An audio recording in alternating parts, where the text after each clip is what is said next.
देश में प्रधानमंत्री नरेंद्र मोदी की सरकार के 8 साल पूरे हो गए। मोदी सरकार द्वारा इन 8 सालों में देश में किए गए कार्यों, गरीब वर्ग और जन कल्याण की योजनाएं और उनके क्रियान्वयन को लेकर आज देवास भाजपा कार्यालय में पत्रकार वार्ता का आयोजन किया गया।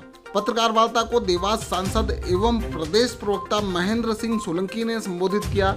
पत्रकार वार्ता में प्रमुख रूप से भाजपा जिलाध्यक्ष राजीव खंडेलवाल, जिला महामंत्री राजेश यादव, पिछड़ा वर्ग मोर्चा जिलाध्यक्ष जुगनू गोस्वामी मौजूद रहे। पत्रकार वार्ता को संबोधित करते हुए श्री सोलंकी ने कहा कि देश में कोई बेघर नहीं रहे, इसके लिए 2.39 लाख गरीब परिवारों को प्रधानमंत्री आवास उपलब्ध कराए गए। गरीबों के लिए राशन योजना की वैश्विक स्तर पर प्रशंसा हो रही है।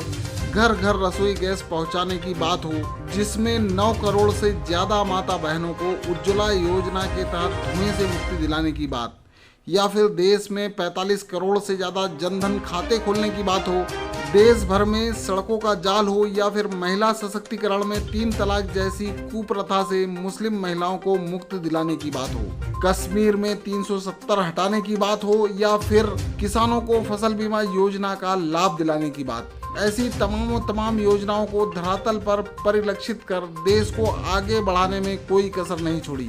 यही वजह है कि आज विश्व के शक्तिशाली नेता के रूप में प्रधानमंत्री जी नरेंद्र मोदी ने देश का मान बढ़ाया है।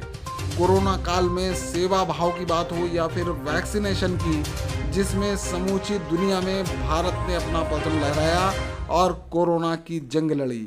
इस तरह सांसद महेंद्र सिंह सोलंकी ने केंद्र की मोदी सरकार की तमाम योजनाएं गिनाई और उनकी उपलब्धियां बताई। विश्व के सबसे शक्तिशाली नेता के रूप में उभरे नरेंद्र मोदी जी के स्वर्णिम 8 वर्ष पूर्ण हुए। नरेंद्र मोदी जी की सरकार इन 8 वर्षों में गरीब व्यक्ति के कल्याण के लिए एक संकल्प लेकर और उस संकल्प की सिद्धि के लिए कार्य करने में निरंतर जुटी रही है। कोरोना काल में स्वास्थ्य से संबंधित जो भी कार्य हुए, उन कार्यों की प्रधानमंत्री गरीब कल्याण अन्न योजना के अंतर्गत जो हमने अन्न वितरित किया उसकी,